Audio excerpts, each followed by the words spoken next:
उत्तराखंड में राजधानी देहरादून में सैकड़ों मलिन बस्तियां हैं, जिनमें ज्यादातर बस्तियां नदियों के फ्लड जोन पर है। कभी एनजीटी के आदेश पर तो कभी हाईकोर्ट के आदेश पर सर्वे तो किया गया, लेकिन कार्रवाई के नाम पर बहुत ज्यादा कुछ नहीं हुआ। अब हाईकोर्ट ने 4 सप्ताह में रिपोर्ट देने को कहा है, तो एक बार फिर से सर्वे किया जा रहा है।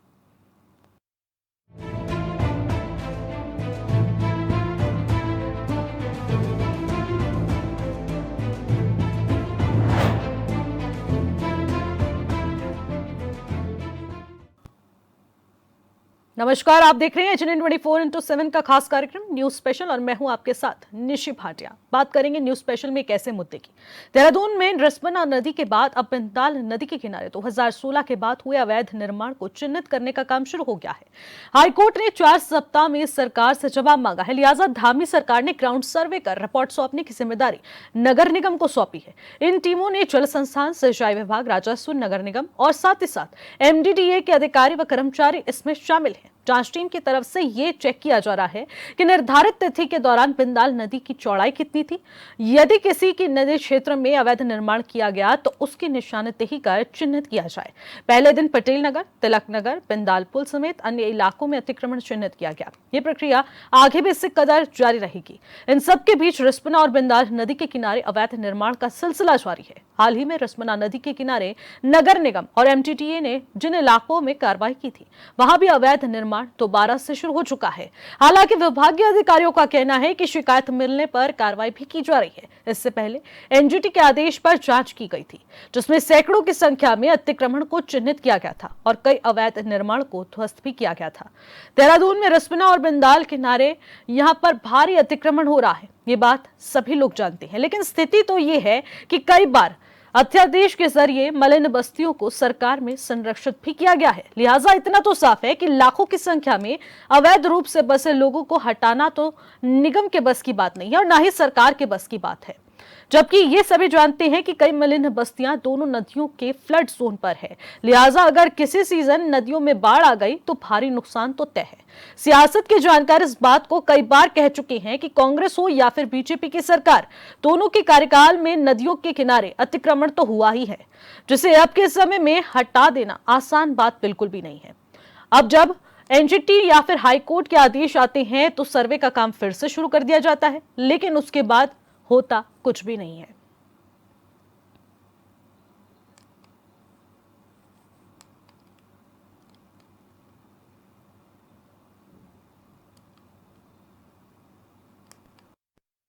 नदियों के किनारे जो अतिक्रमण हो रहे हैं, कभी न कभी जैसे नदियों के उफान बहुत ज़्यादा बढ़ जाते हैं, बहुत सारी दिक्कतें आ जाती हैं, बस्ती की बस्ती तबाह हो जाती है। तो हाई कोर्ट ने इसमें निर्देश दिए हैं और इसमें जांच जो है चल रही है और अगर अतिक्रमण होंगे तो हटाए जाने चाहिए, क्योंकि कल के दिन कोई ऐसी दुर्घटना ना हो। देखिए, बिंदाल पुल हो या रिस्पना नदी हो या अन्य नदियां हो, उनमें जो है माननीय हाईकोर्ट के निर्देश के बाद सर्वे जरूर चल रहे हैं, लेकिन वहाँ पर जो हमारी मलिन बस्ती के लोग हैं उनके भविष्य के बारे में सरकार क्या सोच रही है, इसका खुलासा भी सरकार को करना चाहिए। क्योंकि जो गरीब लोग हैं, मजदूर लोग हैं, उनका भविष्य का चिंतन और मंथन जरूर होना चाहिए। उसके लिए कार्य योजना बननी चाहिए, उनके विस्थापन की नीति बननी चाहिए। और सर्वे का खेल तो सरकार कई सालों से कर रही है। जो है रिस्पना रिवर के लिए कई बार जो है सरकार ने अभियान भी चलाए, जनता की गाड़ी कमाई, उस पर खपाने का काम किया, लेकिन रिजल्ट आज तक तो नज़र नहीं आए। देखते हैं कब नौमन तेल होगा, कब राधा नाचेगी। लेकिन कांग्रेस पार्टी इस बात को प्रमुखता से हमेशा से कहती आई है कि जो भी हमारे मजदूर तबके के गरीब लोग हैं, उनके भविष्य पे जो है विचार किए बिना, उनके पुनर्वास की योजना के बिना जो है उनके विस्थापन के बारे में सरकार को बिल्कुल भी आगे नहीं बढ़ना चाहिए। अब देहरादून में एक बार फिर से सर्वे की यहां पर आग एक बार फिर से सुलगने लग गई है। देहरादून में अतिक्रमण को पूरी तरीके से चिन्हित किया जा रहा है। जगह जगहों पर सभी मलिन बस्तियों को चिन्हित भी किया जा रहा है। कई ऐसी जगहें हैं जहां पर ये चिन्हित किया गया है, क्योंकि देहरादून की आन बान शान ये 2 नदियां बिंदाल और रिस्पना, जो कि अब अपने अस्तित्व से बहुत दूर चली जा चुकी हैं। अब उन नदियों को वापस से अस्तित्व में लाने के लिए सरकार ये बड़ा प्रयास कर रही है, क्योंकि यहाँ पर एक याचिका थी जिसने यहाँ पर हाईकोर्ट तक अपनी आवाज उठाई और इस हाईकोर्ट के द्वारा ये आदेश फिर से जारी हुआ। लेकिन हर साल की तरह इस बार भी सर्वे तो होगा, लेकिन ये जांच की आंच कहां तक पहुंचेगी ये देखने वाली बात होगी। देहरादून में अतिक्रमण को लेकर प्रशासन और शासन कितना सख्त होगा और इस बार क्या ये चुनौतियां सरकार आसानी से झेल पाएगी या फिर ये चुनौतियां भी बहुत बड़ी चुनौती बनकर सरकार के सामने आएगी।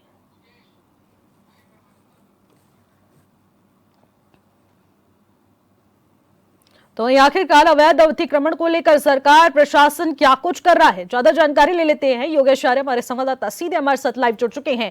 योगेश, दून में एक बार फिर से सर्वे हो रहा है, अवैध अतिक्रमण को लेकर सरकार इस बार काफी ज्यादा सख्त नजर आ रही है, क्या कुछ अपडेट है? देखिए बिल्कुल निशा, जिस तरह से देखा जाए कि रिस्पना नदी के बाद अब बिंदाल नदी के को लेकर भी जो है जांच शुरू हो गई है और जिस तरह से हाई कोर्ट ने निर्देश दिए थे कि 2016 के बाद से जिस तरह से जो अतिक्रमण हुआ है उनको लेकर के जांच करनी है और उसकी जांच के लिए निर्देश दिए थे। उसके बाद नगर निगम की बात हो, सिंचाई विभाग की बात हो, चाहे फिर एमडीडी की बात हो, चाहे फिर जल संस्थान की बात हो, तो तमाम विभाग इसमें जो है उनकी टीम बनाई गई है और वो लगातार जो है इसमें सर्वे कर रहे हैं कि 2016 के बाद किस तरह से अतिक्रमण हुआ है और उनको चिन्हित करके उनको जो है निशान लगाए जा रहे हैं। उसके बाद जो है एक ये रिपोर्ट तैयार की जाएगी और ये रिपोर्ट तैयार होने के बाद सीधे तौर पर देखी जाए तो ये जो है शासन के द्वारा जो है हाईकोर्ट भेजी जाएगी और हाईकोर्ट के बाद वहाँ से किस तरह का फैसला आता है देखने की वाली बात होगी। लेकिन देखिए, अगर इससे पहले की बात करें, इससे पहले भी एक बार जांच हुई थी और जांच जो एनजीटी के आदेश के बाद जांच की बात हो, चाहे फिर अब हाईकोर्ट की बात हो, लगातार जांच की जा रही है। लेकिन जांच के बाद किस तरह की कार्रवाई होती है देखने वाली बात है, क्योंकि दोनों नदी जो है कहीं ना कहीं अगर पूर्व की बात की जाए तो दोनों नदी काफ़ी अस्तित्व में रहती थी और कहीं ना कहीं लोग जो है इनको देखने आते थे। यहाँ जब इनको देखने के लिए कहीं ना कहीं लोग आते थे, लेकिन अब इस तरह से ये अस्तित्व खोती जा रही है और अतिक्रमण लगातार इन पर बढ़ रहा है। फ्लैट जोन में कहीं ना कहीं उस इलाके को रखा गया है और ऐसे में सबसे बड़ी बात यह है कि अगर आने वाले वक्त में कभी जो है इन दोनों नदियों में उफान आता है तो वहाँ की जो बस्ती हैं वो उनका क्या हाल होगा। और इसी को सोचते हुए जिस तरह से याचिका लगाई गई थी उसके बाद से 2016 के बाद जो अतिक्रमण हुआ है उसको लेकर के जांच के निर्देश दिए गए थे और अब उसको लेकर के पूरा सर्वे किया जा रहा है और सर्वे के बाद जो है वो रिपोर्ट जाएगी और आखिरकार उसमें देखना ये है कि उस पर कार्रवाई क्या कुछ हो निकल कर सामने आती है। जी निशी। बिल्कुल योगेश, जिस तरीके से हाईकोर्ट के आदेश के बाद सरकार भी काफी ज्यादा एक्टिव नजर आ रही है, तो ऐसे में अभी तक कितने अतिक्रमण को चिन्हित किया गया है फिलहाल? देखिए 27 बस्तियां हैं और में कई सैकड़ों मकान हैं जिनको चिन्हित किया जा रहा है और अब अगर देखा जाए तो लगातार जो है सर्वे का जो है टीम लगातार इसमें आगे बढ़ रही है और अब देखना यह है कि जो जिस तरह से 27 बस्तियों की बात है, सैकड़ों मकान हैं और ऐसे में इन पर जिस तरह से फ्लैट जोन में ये पहले से ही कहा जा रहा था कि फ्लैट जोन में है और उसको लेकर के लगातार जो है टीम जांच कर रही थी, चाहे एनजीटी की बात हो और उसको लेकर के जिस तरह से जांच चल रही थी कहीं ना कहीं लगातार निकाय चुनाव में भी हमने देखा कि इसको लेकर के काफ़ी मुद्दा जो है गरमाया था।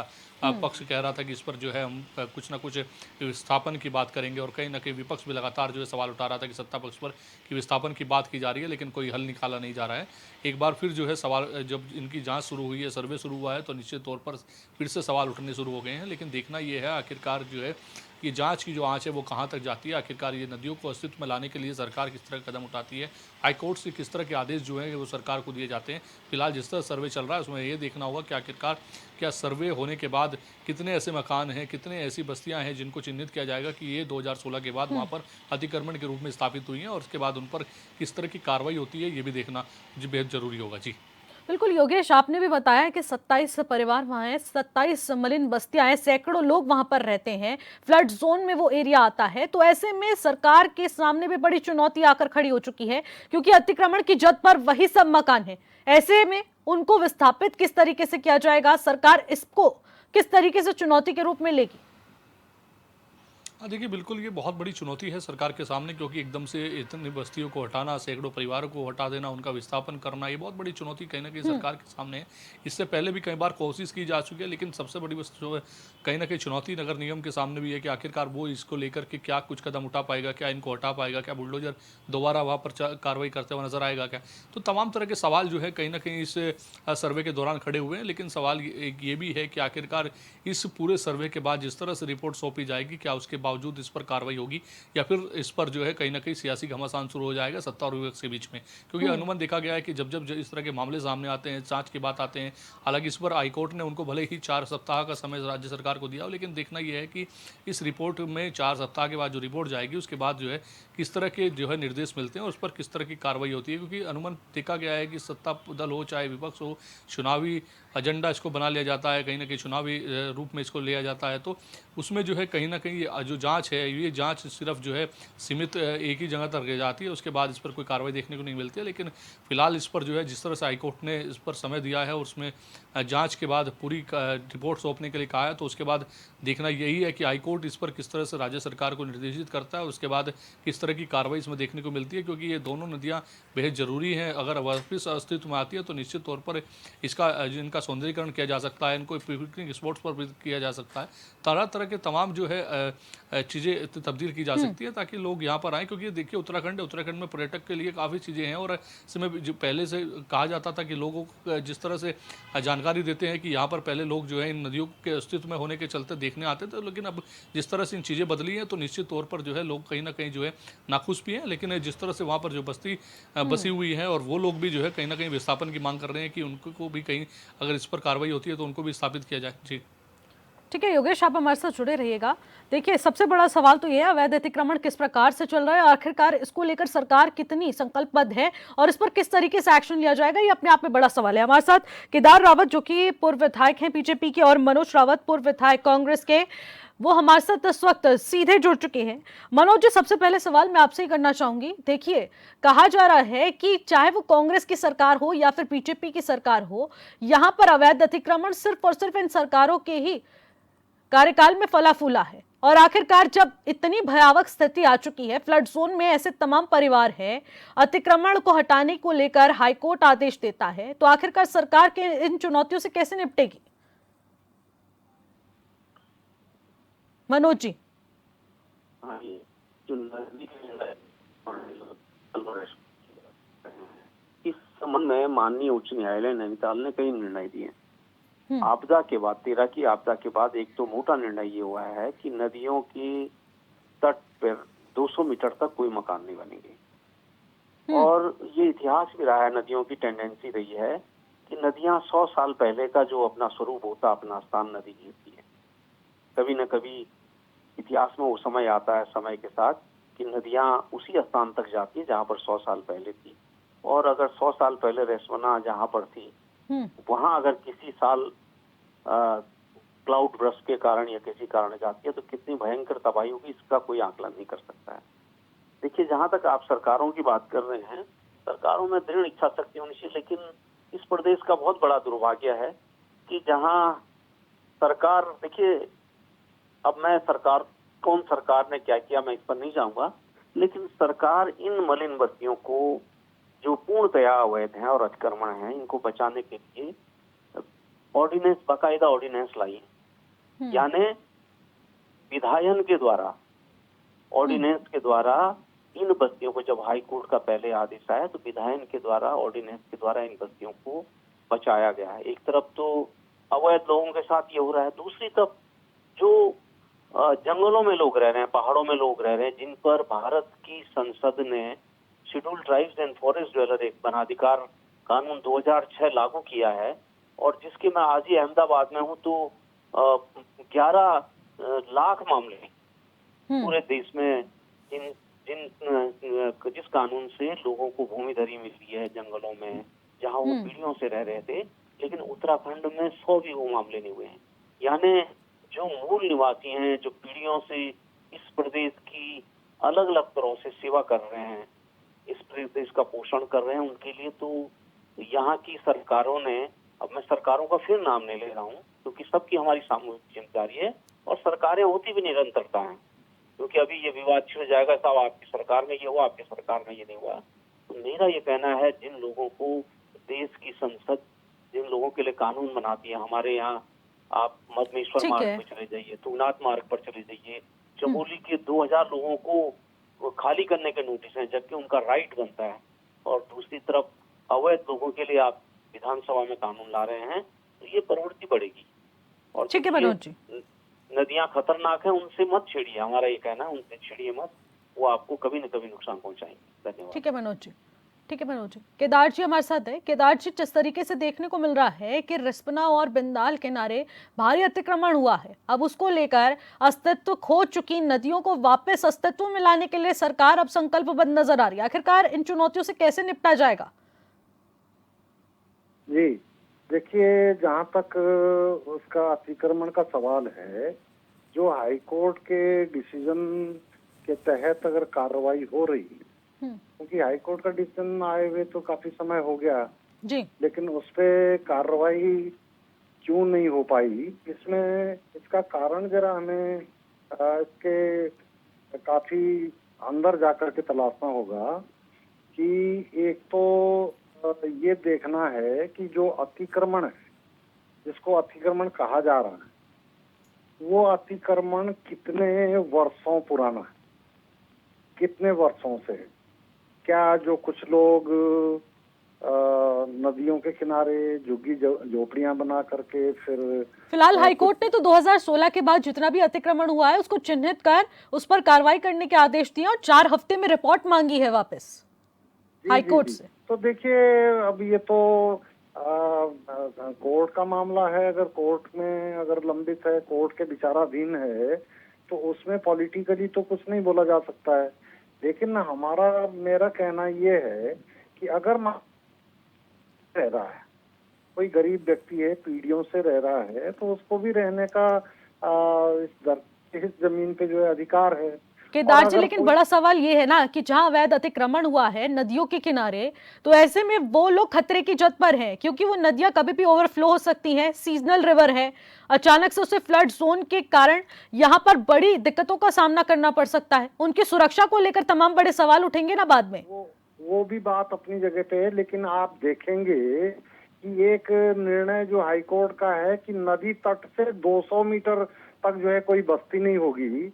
आप पूरे उत्तराखंड में देखिए, गंगोत्री, यमुनोत्री से या बद्रीनाथ, केदारनाथ से जितने भी जो है शहर बसे हैं, बस्तियां बसे, शहर बसे हैं, सब जो है 200 मीटर के अंदर हैं। अब उत्तरकाशी में भी बिल्कुल, उत्तरकाशी जिले में आप लगाइए जितने भी शहर हैं, चाहे चिनैली सौड़ है हमारा, चाहे उत्तरकाशी है, चाहे उससे आगे भटवाड़ी, सब गंगा जी के तट पे तो बसे हैं। ऐसे आप श्रीनगर में भी जो है तट पे होके गुजर रही है। श्रीनगर से आगे आप चलिए, केदारनाथ से, बद्रीनाथ से जितने भी हमारे बस्तियां हैं, क्या आपको लगता है वो 200 मीटर दूर हैं? सब 200 मीटर के अंदर बसी हुई हैं। तो ये भी जो है जरा व्यवहारिकता में देखना पड़ेगा कि क्या कोर्ट के निर्णय को किस तरह से, क्योंकि मैं कोर्ट के निर्णय को चैलेंज नहीं कर रहा हूँ, कोर्ट के उसको नहीं कर रहा हूँ, क्योंकि वो तो अवमानना का प्रश्न हो जाएगा। लेकिन व्यवहारिकता में और उसमें जो है वो देख करके हमें कोई उसका समाधान निकालने वाली बात करनी पड़ेगी। बिल्कुल, अवैध अतिक्रमण तो हुआ है और जबरदस्त तरीके से तस्वीरों के माध्यम से, क्योंकि ड्रोन के कैमरे की मदद से देखने को मिला है किस प्रकार से अवैध अतिक्रमण हो रहा है। मनोज जी, सवाल मेरा आपसे है कि अवैध अतिक्रमण तो हो रहा है, आखिरकार कई बार पहले भी हाईकोर्ट के आदेश के बाद सर्वे करने को लेकर सरकार को कहा गया, लेकिन उसके बाद हर साल सर्वे होता है, लेकिन इस पर कोई कार्रवाई नहीं की जाती।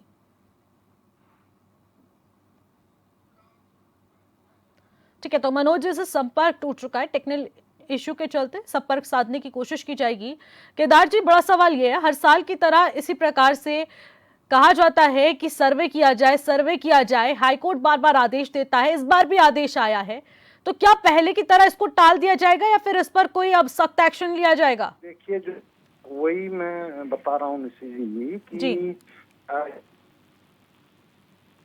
हर एक उसमें, क्योंकि सर्वेक्षण जो है हाईकोर्ट के उस पे सर्वेक्षण चलेगा। एक अतिक्रमण वाली बात है, एक अतिक्रमण तो वो आ रहा है, अभी मेरे संज्ञान में आया कि रायपुर क्षेत्र में ये एक बिल्डर है, कोई प्रॉपर्टी डीलर है, उन्होंने खाले के किनारे जो है वो पुस्ता लगा के उसमें मिट्टी का भरान करके उसमें प्लॉटिंग जो है शुरू कर दी है।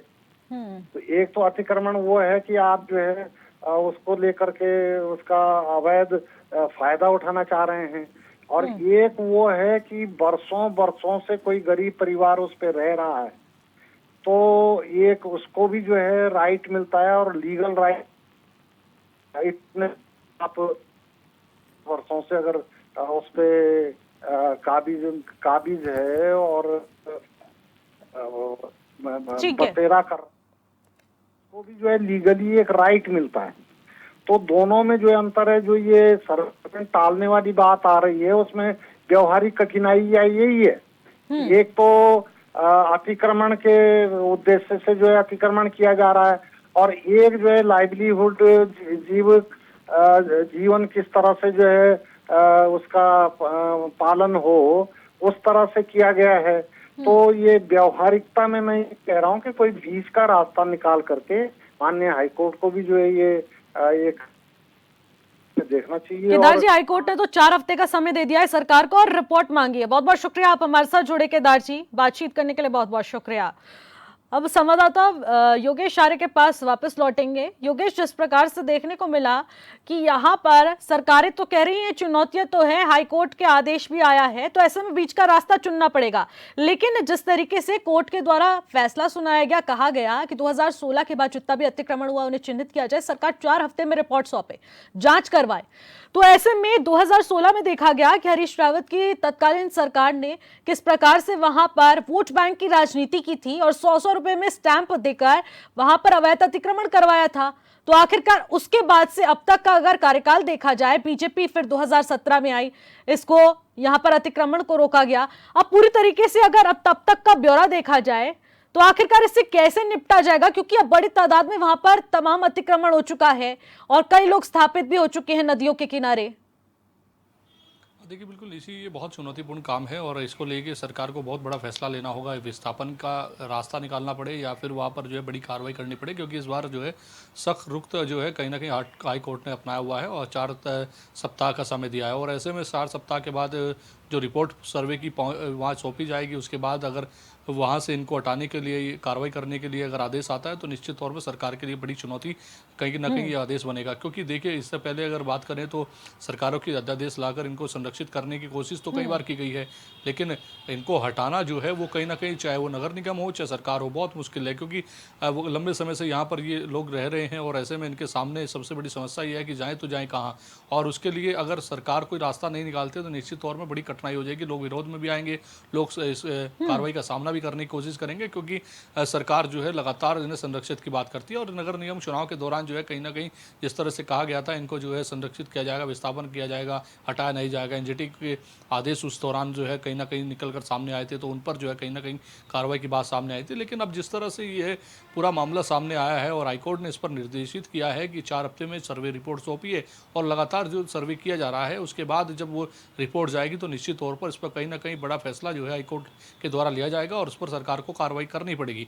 लेकिन आखिरकार सरकार भी जो है कहीं ना कहीं चाहती है कि इनको कैसे विस्थापित किया जाए, लेकिन जो है वो कहीं भी शायद नहीं निकल पा रहा है। और इसके लिए अब सरकार किस तरह का अगला रुख अपनाती है देखने वाली बात होगी, क्योंकि फिलहाल जो है सर्वे चल रहा है और सर्वे के बाद आखिरकार किस तरह से यही स्थिति देखने को मिलती है हर साल, क्योंकि सर्वे होता है, सर्वे रिपोर्ट पेश करने के लिए हाईकोर्ट समय भी देता है और उसी प्रकार से ये चुनौतियां सामने आ जाती हैं कि इनको विस्थापित किस तरीके से किया जाए।